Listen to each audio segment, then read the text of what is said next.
এবং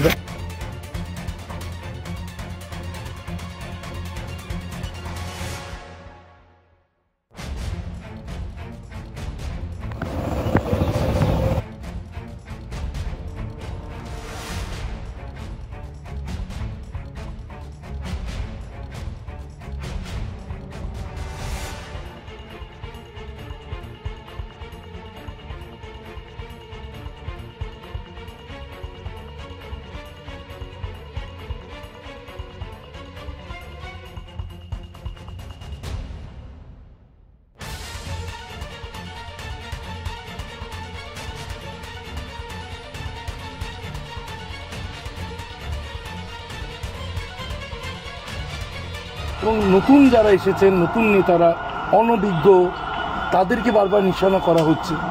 আপনি 3 বছর গুরুত্বপূর্ণভাবে তৃণমূল কংগ্রেসে তো একটা এমপি পেয়েছে, একটা এমপি পাওয়ার পর আবার ক্ষমতায় এসেছিল। আবার সিপিএমও 234 না 235 বুদ্ধদেবও পেয়েছিলেন, আমরা 235, ওরা 35কে আমাদের কাট দেয়। তো 1 থেকে স্টার্ট করেও আবার ক্ষমতায় আসা যায়, আর 235 থেকেও আবার জিরোতে যাওয়া যায়। এখন তো সিপিএম একটা আসন পাই। তো এটা democracy, this is the beauty of democracy. এটা চলতে থাকে এবং এটা কন্টিনিউইং প্রসেস। আমরা দেখব যে বিজেপি কবে থেকে সিরিয়াসলি স্টার্ট করলো।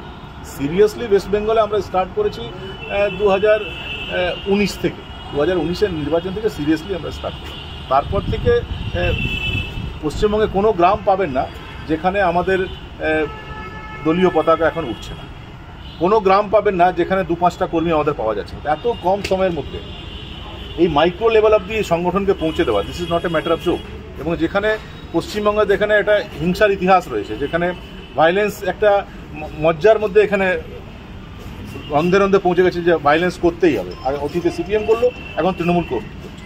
সেরকম পরিস্থিতিতে বিভিন্ন গ্রামের সংগঠনকে পৌঁছে দেওয়া এবং এই ফলাফল করা। ন্যাচারালি সচিন তেন্ডুলকরের কাছে মানুষ সবসময় 100 চায়, 70 হলে মনে হয় কিছুই হলো না। সেটা হচ্ছে হয়তো মানুষ 100 চেয়েছিল, আমাদের কাছে 70 করতে পেরেছে, কিন্তু আগামী দিনে যারা 70 করতে পারে তারাই তো সেঞ্চুরি করবে। চিন্তা এটা বলা যাবে না। হ্যাঁ, কবিতা উৎসবে আমন্ত্রণ থাকলো আপনাদের মাধ্যমে। যারা সিপিএমের সঙ্গে যুক্ত, যারা তৃণমূল কংগ্রেসের সঙ্গে যুক্ত, যারা কবিতা যদি আবৃত্তি করতে চান তারা আমাদের সঙ্গে যোগাযোগ করুন, তাদেরকে আমরা জায়গা করবো। 24 তারিখ, গত বছরও আমরা করেছিলাম, এই বছরও 24 তারিখ কবিতা উৎসব হতে চলে। রামকৃষ্ণ মিশনের যে হল আছে সেখানে আমরা করতে চলেছি। এবং সবার প্রতি এটা আমন্ত্রণ থাকলো। এটাকে দলীয় গণ্ডির মধ্যে মানা ঠিক হবে। সঙ্গীত উৎসব করতে গিয়ে আমরা দেখেছিলাম যে সেখানে কলকাতা পুলিশ আপনাদের সঙ্গে বিশেষ সহযোগিতা করেছিল, সেটা এবারে আপনারা কীভাবে দেখছেন? দেখি, সঙ্গীত উৎসব আমরা করার চেষ্টা করব। কেন ওনারা আটকাচ্ছেন, ওনারা হয়তো ভুল, ওনারা ভাবছেন যে হয়তো এগুলো করলে হয়তো ওনারা পেটেন্ট করিয়ে রেখেছেন, অন্য কেউ করতে পারবে না, সেই জন্য হয়তো ওনাদের মানে আমাদের এন্ট্রিটা ওনারা মেনে নিতে পারছেন না। কিন্তু এটা চলে না, একবার আটকালেন, পরের বার আমরাও সব সুযোগ, তখন হাইকোর্টে যাওয়ার স্কোপ ছিল না, এবার তো হাইকোর্ট যাওয়ার স্কোপ আছে, হাতে সময় নিয়ে আমরা করবো। এবং 24-এর মধ্যেই করবো এবং হাইকোর্ট যাওয়ার মতো স্কোপ আমরা রাখবো আমাদের হাতে। শুভেন্দু অধিকারী, সুকান্ত মজুমদার, দিলীপ ঘোষ, তাদেরকে মঞ্চে পাওয়া যাবে কবিতা বলতে বা কবিতা শুনতে?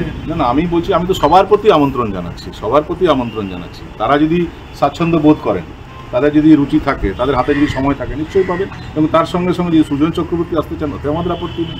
যদি আপনার সূর্যকান্ত মিশ্র যদি কবিতা বলতে চান, ওতে আমাদের আপত্তি নেই। পশ্চিমবঙ্গে এখন কবিতা মঞ্চে বা একাডেমি চত্বর, যাদের নাম বিভিন্ন সময় সাহিত্যে পাওয়া গিয়েছে, সুবোধ সরকার, জয় গোস্বামী, যাদেরকে জয় বাংলা বলতে শোনা যায়, সেই সাহিত্যিক কবিরা, তাদেরকে আমন্ত্রণ জানাবেন? দেখুন, তারা তো সবাই খ্যাতনামা। আমরা নিউ কামার যারা মঞ্চ পায় না, তাদেরকে মঞ্চ প্রদান করা আমাদের মুখ্য লক্ষ্য। কিন্তু তারা যদি আসতে চান, তো অবশ্যই তারা নমস্য ব্যক্তি, তারা আসলে তাদেরকে আমরা স্বাগত জানাবো। কাউকে আমন্ত্রণ জানাবেন ইতিমধ্যে? এখনো ঠিক হয়নি। দেখুন, আমরা গতবারও আমাদের উৎসবে একটা অনুষ্ঠান করেছিলাম, সেখানে আমাদের তপন বন্দ্যোপাধ্যায়, যিনি সাহিত্য একাডেমি পুরস্কার পেয়েছেন, উনি তো ওনার চিন্তা, বুদ্ধদেববাবুর সঙ্গে কাজ করেছেন, তো উনি তো আমাদের দলের লোক না। তো ওনার বাড়িতে গিয়ে আমরা সম্মান করেছিলাম, পরবর্তীকালে আপনার প্রেস ক্লাবে গিয়ে আমরা ওনাকে নিয়ে ফেলিসিটেট করেছিলাম। তো এটা দলীয় গণ্ডির মধ্যে আমরা এটাকে রাখতে চাই না। সবাই ওরা জোর করে আমাদের উপরে লেভেল চাপে, এরা বিজেপি। হ্যাঁ, বিজেপি তো আমরা করি, তো বিজেপি করি বলে কবিতা উৎসব করতে পারবো না, বিজেপি করি বলে আমরা গান মেলা করতে পারবো না, এটা তো হয় না। সবাই এই পরিসরে সবার জন্য স্কোপ থাকা উচিত, এবং এটা তো বিউটি অফ ডেমোক্রেসি। আপনি আমাদেরকে বলছেন কেন? আপনি মৌসুম বেনজির নূরের কথা বলছেন না কেন? বা তৃণমূল কংগ্রেসের একে অপরের বিরুদ্ধে বোমা মারো, একে বের করতে হবে, ওকে বের করতে, তাদের যে বিভিন্ন স্টেটমেন্ট সেটার উপর আলোচনা করছেন না কেন? আমাদের সবটা এর অতীতেও আপনি দেখেছেন, নির্বাচনে ফলাফল খারাপ হওয়ার পর একটু হতাশা আসে, হতাশার থেকে কিছু স্টেটমেন্ট বেরিয়ে যায়। কিন্তু আমরা যারা স্টেটমেন্ট দিই তারাই দেখবেন যখন নির্বাচন আসে তখন কাঁধে কাঁধ মিলিয়ে একসঙ্গে আমরা লড়ব। এটা আমাদের অতীতে আমরা করেছি, আগামী দিনে আমরা একসঙ্গে লড়বো। এই ব্যাপারগুলোকে এত সিরিয়াসলি নেওয়া দরকার। বলার অথরিটি না, এটা তো একটা নিশ্চয়ই একটা মানে প্রক্রিয়ার মাধ্যমে এটা বোঝা যাবে। তো এখনই আমার বলে দেওয়ার মতন অবস্থা আমি নেই। আর যদি আমি জানতাম যে কেন এই ফলাফল হতে যেত তাহলে হতে দিতাম না। তো আমার যদি জানা থাকতো যে কীভাবে জিততে হবে তাহলে জিতে যেতাম। আমরা আমাদের 100% দিয়েছি, জেতার চেষ্টা করেছি। কেন এটা ফেল করলো সেটার জন্য আরও সময় লাগবে, পরে বলা যাবে। বাংলা যারা রাজনীতি করছেন, যে দলের কর্মীরা ক্ষতিগ্রস্ত, সেই দলের নেতাদের প্রথম দায়িত্ব কাদা ছোড়াছুড়ি বন্ধ করুন। আপনারা সেলফি তোলা বন্ধ করুন। নেতাদের সাথে অনেক সেলফি তুলেছেন, সেলফির ঘনঘটা হচ্ছিল আপনাদের। এবার এই অসহায় মানুষদের সাথে সেলফি তুলুন, সেলফি তুলে মোদিজিকে পাঠান। একে বলে সংগঠন। মমতা ব্যানার্জি থেকে শিখুন সংগঠনটা কীভাবে করতে হয়। অসহায় মানুষের পাশে যদি না দাঁড়াতে পারেন সংগঠনটা হবে না, ধুয়ে মুছে সাফ হয়ে যাবে। এই কর্মীরাই, এই সমর্থকরাই শক্তি, অন্য কোনোটা শক্তি নয়। এটা যদি বিজেপি বুঝতে না পারে তাহলে বিজেপি যে দশা চলছে এই দশা চলতেই থাকে। আমি শুধু একটা কথা বলবো, ধর্ম, জাতি, বর্ণ নির্বিশেষে, রাজনীতি নির্বিশেষে অসহায় মানুষ, আত্মপীড়িত মানুষ তারা ভোট দিয়েছে, এটা অপরাধ করেছে? তারা গণতন্ত্রকে রক্ষিত করেছে, এটা অপরাধ করেছে? তাদের খরচাটা থাকবে। 21-এর সময় দেখেছি কত মানুষ ক্ষতিগ্রস্ত, কত মানুষ মারা গেছে, কত মানুষের ঘর জ্বালিয়ে দিয়েছে, কত সহস্র মানুষ কত দিন ধরে বাইরে ছিল। আবার সেই পরম্পরা।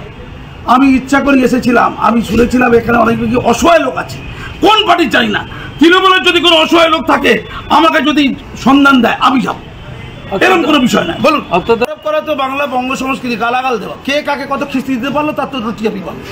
এখন নিজেদের মধ্যে চলছে, পারস্পরিক চলছে, যেটা হয়েছে রেজাল্ট বিজেপি এমনটাই হওয়ার কথা ছিল। তাদের পাশে না দাঁড়ালে আর শুধুমাত্র গোলগাল কথা, হাওয়ায় হাওয়ায় ভাসছি, রেজাল্ট যেটা হয় সেটা হয়েছে।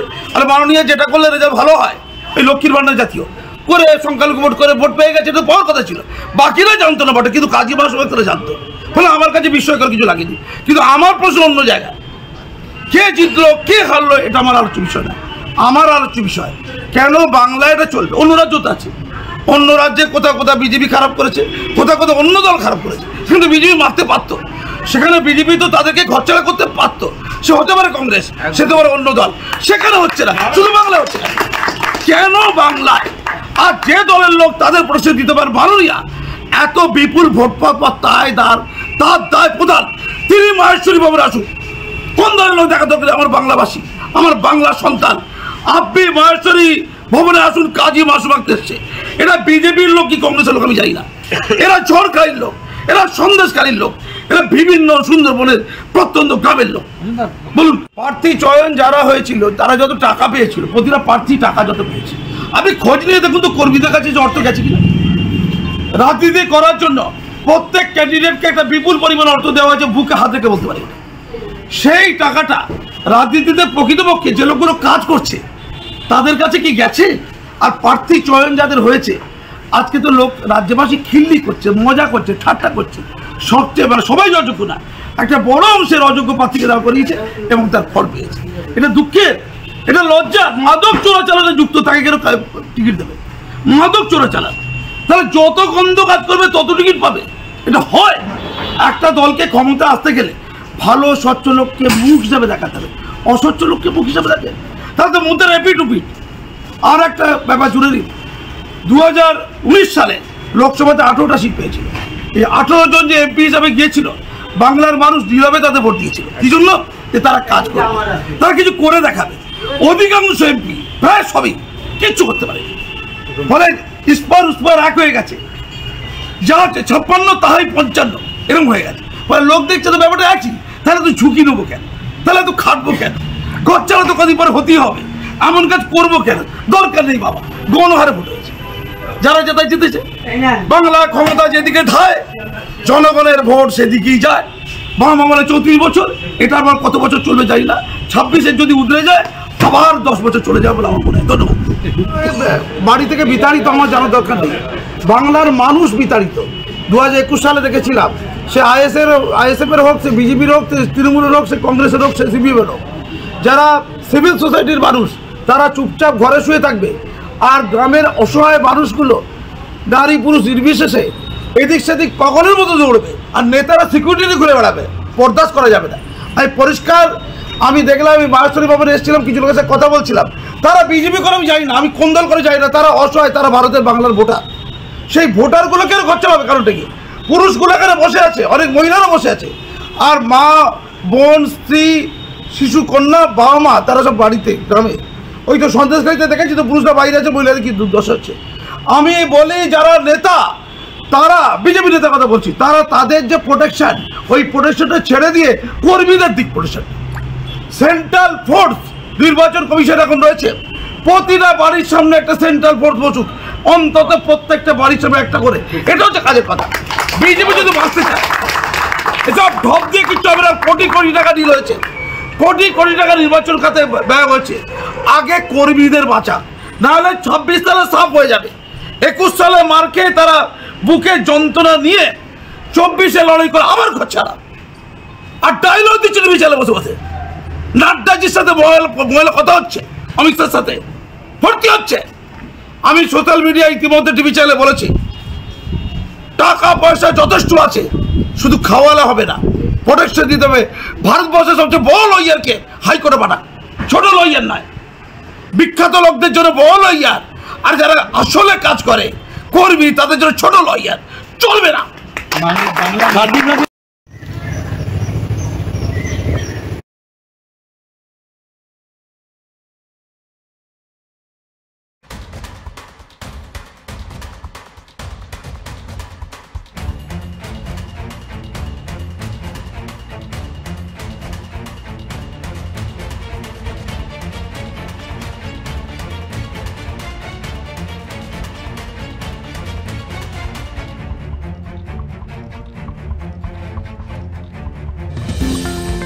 অত্যাধুনিক ডিজাইনের রুচিসম্মত গৃহসজ্জার উপকরণ মানে দুর্গাপুরের কল্পনা স্টিল এন্ড মার্বেলস ও কল্পনা ফার্নিচার। ঘর সাজানোর চোখ ধাঁধানোর রকমারি আইটেমের মধ্যে আপনি বেছে নিন শুধু সেরার সেরাটি। এখানে আপনি পাবেন বিশ্বমানের সমস্ত ধরনের টাইলস ও furniture, RAK ceramics, Berger paints, Hindware, Nitco, Somany সহ বিভিন্ন বহুজাতিক সংস্থার তৈরি এক্সক্লুসিভ কালেকশন। পাশাপাশি আপনার জন্য কল্পনা ফার্নিচার নিয়ে এসেছে পুচিনা, কার্লন, ইউরেকা ফোকস সহ বিভিন্ন বহুজাতিক সংস্থার আধুনিক মানের আসবাব সামগ্রী। কল্পনা স্টিল এন্ড মার্বেলস ও কল্পনা ফার্নিচারের এক্সক্লুসিভ শোরুম। আমাদের ঠিকানা মুচিপাড়া মার্কেট, দুর্গাপুর 12।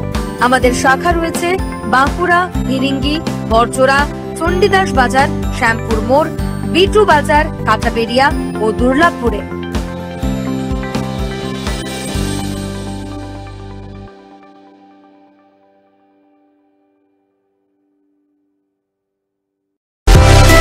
সুলভের সঠিক চিকিৎসার একমাত্র প্রতিষ্ঠান বিবেকানন্দ হসপিটাল। 24 ঘন্টা emergency service, blood bank, trauma care. আপনাদের সেবায় আমরা তৎপর। গুণমান ও পরিষেবায় দুর্গাপুর বিধাননগরের ডক্টর জাকির হোসেন এভিনিউর বিবেকানন্দ হসপিটাল শিল্পাঞ্চলের মানুষের মন জয় করেছে। সবার আগে খবরের আপডেট পাওয়ার জন্য সাবস্ক্রাইব করুন আমাদের ইউটিউব চ্যানেল এবং ক্লিক করুন বেল নোটিফিকেশন আইকনে।